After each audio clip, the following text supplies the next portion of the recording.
अभिवादन स्वीकार कीजिए ब्रजेश मिश्रा का। और आप देखना शुरू कर चुके हैं द डिबेट। बहनों भाइयों, सिटीजनशिप अमेंडमेंट एक्ट 2024 आज इस वक्त से अमल में लाया जा चुका है। 4 साल पहले बना कानून, आज उसकी नियमावली भारत सरकार ने जारी की है। 36 पन्नों की इस नियमावली में ये बताया गया है कि नागरिकता कैसे दी जाएगी। नागरिकता किसी की ली जाएगी ऐसा कोई प्रावधान अभी तक इस एक्ट में नहीं दिख रहा, लेकिन अभी इसकी विस्तृत विवेचना बाकी है कि इस एक्ट से किसकी जाएगी और किसकी रह जाएगी और किसको नहीं मिलेगी। चुनाव के पहले भारतीय जनता पार्टी के नेतृत्व वाली केंद्र सरकार ने एक बड़ा सियासी धमाका किया है और इसके पॉलिटिकल इम्पैक्ट्स क्या हैं, आज चर्चा इसी विषय पर। बहन भाइयों, अब सिटीजनशिप अमेंडमेंट एक्ट लागू कर दिया गया है। इस एक्ट को सीएए एनआरसी की बात कही जा रही है और इसको 4 साल बाद कानून बनने के 2019 में ये कानून बना, ये एक्ट पास हुआ, संसद से कानून बना, लेकिन इसकी नियमावली बनी नहीं थी। तो जब तक नियमावली किसी कानून या एक्ट की नहीं बनती तब तक उसे लागू नहीं माना जाता। अब आज भारत सरकार ने, गृह मंत्रालय ने एक विस्तृत गाइडलाइन जारी की है जिसमें ये बताया गया है कि किसकी सदस्यता जाएगी, किसकी रह जाएगी, कौन नागरिक रहेगा, कौन नागरिक नहीं रहेगा। लेकिन मूल रूप से जो प्रमुख बातें कही गई हैं, जो हाइलाइट्स अभी तक आए हैं, वो ये बता रहे हैं कि किसकी नागरिकता किसको मिलेगी। सिर्फ इस पर यह आधारित है, वर्तमान में जो कोई भारत का नागरिक है शायद उसकी नागरिकता नहीं जाएगी। लेकिन मैं फिर कह रहा हूँ, इसकी विस्तृत विवेचना अभी बाकी है। अचानक अब जब चुनाव को बस कुछ ही दिन बाकी हैं, उम्मीद की जा रही है कि 5-6 दिन के भीतर देश में आम चुनाव की घोषणा कर दी जाएगी। उसके पहले सीएए और एनआरसी के इस एक्ट को लागू करना, ये क्या संकेत है, किस बात का संकेत है? चुनाव के पहले किए जाने वाला ये लागू करना, ये भारतीय जनता पार्टी के लिए कितना ज़रूरी था और उनको कितना चुनावी लाभ देगा। बहनों भाइयों, इस मुद्दे ने विपक्ष को जरूर असहज किया है। मुसलमान असहज हो ना हो, अल्पसंख्यकों पर इसका फर्क पड़े ना पड़े, उनकी नागरिकता जाए या ना जाए, लेकिन अपोजिशन के लिए ये चुनाव के पहले एक बड़ी गुगली है और एक घातक गुगली है जिसका मुकाबला उसको करना है। भारतीय जनता पार्टी कोई भी काम यूं ही नहीं करती जब तक कि इसके पीछे वो बड़ा कोई होमवर्क न कर ले और टाइमिंग मैच करते हैं। आपको याद हो तो 15-20 दिन पहले होम मिनिस्टर ने कॉन्फ्रेंस में कहा था सीएए लागू होगा, ज़रूर लागू होगा और आम चुनावों के पहले लागू होगा। उस कमिटमेंट को उन्होंने पूरा किया और इसे लागू करके दिखाया है। लेकिन बहनों भाइयों, ये जो नया एक्ट बना है इसमें क्या क्या प्रावधान किए गए हैं? मुख्य रूप से जो बातें कही गई हैं उसमें अफगानिस्तान, बांग्लादेश और पाकिस्तान, यहाँ के जो अल्पसंख्यक हैं, अल्पसंख्यक कौन है? हिंदू, ईसाई, बौद्ध, जैन, सिंधी। ये अगर 2014 के पहले इनकी नागरिकता की कोई एप्लीकेशन भारत सरकार के किसी मंत्रालय विभाग के पास पेंडिंग होगी तो उन्हें एलिजिबल माना जाएगा भारत की नागरिकता के लिए।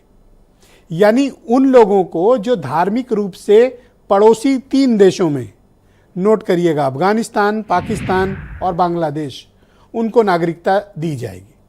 अभी ये प्रावधान, अभी इस पर डिफाइन किया जाना बाकी है कि जाएगी किसकी। ये तो कहा गया था कि चुनाव के कि जब सिटीजनशिप अमेंडमेंट सीएए एनआरसी आएगा हम देखेंगे कि उसमें इमिग्रेट, बाहर से इलीगली कौन कौन ऑक्यूपेंट्स हैं, बांग्लादेश का बॉर्डर पार करके जो आए हैं या जो पाकिस्तान से आए हुए हैं, रोहिंग्याज हैं जो रह रहे हैं यहाँ पे बहुत बड़ी तादाद में, उनको चिन्हित कैसे किया जाएगा। इनमें से बहुत से हैं जिनके पास आधार कार्ड हैं, पैन कार्ड हैं, वो भारत के एक तरह से नागरिक हैं, वोटर लिस्ट में नाम है उनका। तो ऐसी परिस्थिति में इनको चिन्हित करना भी बड़ा दुरूह कार्य है। अब देखना पड़ेगा ये जो नई गाइडलाइन आई है, नई नियमावली आई है, ये क्या कहती है। लेकिन बहनों भाइयों, इसके पहले एक बड़ा राजनीतिक बखेड़ा ज़रूर खड़ा हो गया है। किसी की नागरिकता जाए या ना जाए, किसी को मिलेगी या नहीं मिलेगी, लेकिन ये एक राजनीतिक मुद्दा बनकर उभरा है जो निश्चित तौर पर जो आज की राजनीति है उसमें एक तरफ को फायदा, दूसरी तरफ को नुकसान, लेकिन दोनों तरफ से खेलने वालों को भी कुछ इसमें हासिल जरूर होगा। इसका पॉलिटिकल इंपैक्ट क्या है? इसका शर्तिया पॉलिटिकल इंपैक्ट इसका स्पेसिफिकली नॉर्थ ईस्ट और नॉर्थ इंडिया में। नॉर्थ ईस्ट के राज्यों में सीए एक बड़ा मुद्दा बन गया है राजनीतिक रूप से, और उनमें भी असम सबसे आगे है। पश्चिम बंगाल के लिए एक बड़ा बहुत मेजर इशू है।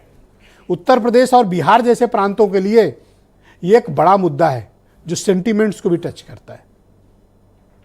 तो राम मंदिर बन गया, सीएए लागू हो गया, 370 करके दिखा दिया। यानी बीजेपी ने अपने वोटरों के एक बड़े तबके के साथ जो कमिटमेंट किए थे उसे पूरा किया। जिसे जो डिजर्व करता था उसको वो हासिल हुआ, उसको मिला। इसका राजनीतिक लाभ क्या होगा, आज चर्चा इसी बिंदु पर हम करेंगे। कुछ स्टेटमेंट सुन लें, फिर आज की चर्चा को हम आगे बढ़ाएंगे। मैं गृह मंत्री जी को भी बधाई देना चाहूँगा कि उन्होंने जैसे 370 और 35A को हटाया था, वैसे आज उनकी दृढ़ इच्छा शक्ति ने CAA की अधिसूचना को जारी कर दिया। इससे उन प्रताड़ित विदेशी अल्पसंख्यकों को एक राहत की सांस मिलेगी जिनका उत्पीड़न बांग्लादेश, अफगानिस्तान, पाकिस्तान में किया गया, जो हिंदू हैं, सिख हैं, बौद्ध हैं, ईसाई हैं, जैन हैं। चुनाव से पहले ये इस तरीके से इन्होंने किया है, इस पर प्रश्न उठने लाजमी है, और ये प्रश्न लगातार जनता की तरफ से हैं कि जब भारतीय जनता पार्टी को विषयांतर करना होता है तो वो हिंदू मुसलमान ले आती है। देखिए, भाजपा के पास आखिर मुद्दे क्या हैं? सीए, एनआरसी, हिंदू मुसलमान, मंदिर मस्जिद, भजन कीर्तन, अजान, लव जिहाद, हिजाब, नकाब, मदरसा, फिल्में, मज़ारे, यूसीसी, हलाल प्रोडक्ट, ये मुख्य मुद्दों पे बात ना हो। 2024 का चुनाव कैसे हिंदू और मुसलमान पे हो, कैसे बंटवारे पे हो, इसलिए भारतीय जनता पार्टी सीए लेके आना चाहती है। बहनों भाइयों, आज की डिबेट बहुत ही ऐसी मसले पर है जिस पर बहुत ही संवेदनशील मसला। हम इस डिबेट को आगे बढ़ाएंगे। शरद त्रिवेदी उत्तर प्रदेश में भारतीय जनता पार्टी के प्रवक्ता हैं, मनोज यादव समाजवादी पार्टी से हैं, रोहित अग्रवाल राष्ट्रीय लोकदल से हैं, नावेद सिको जाने माने पत्रकार हैं, एस ए मशरफ जाने माने मुस्लिम स्कॉलर हैं, हाजी हसन साहब भी हमारे साथ मौजूद हैं, आप भी इस्लामिक मामलों के स्कॉलर हैं, और वीरेंद्र सिंह जी हमारे स्टेट हेड। आप सभी का बहुत शुक्रिया और धन्यवाद। शरद त्रिवेदी जी, कार्यक्रम की शुरुआत आपसे करना चाहते हैं।